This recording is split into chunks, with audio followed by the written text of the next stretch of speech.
ለትልቅ ነገር ተፈልጋለሁ ማይመጥን ሰፈር ምን አረጋለሁ ወደፊት ልበለ እንደ አባቶቼ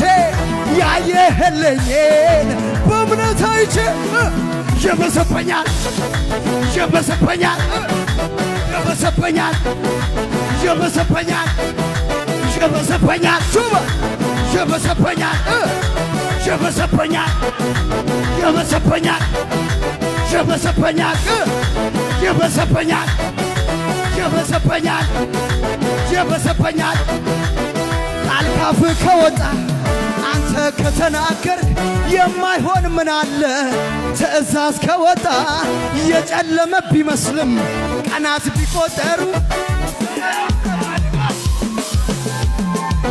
በከፍታ ላይ ታቆማለህ ዲያብሎስ ኃይሉን ራስን በዘይት ትቀባለህ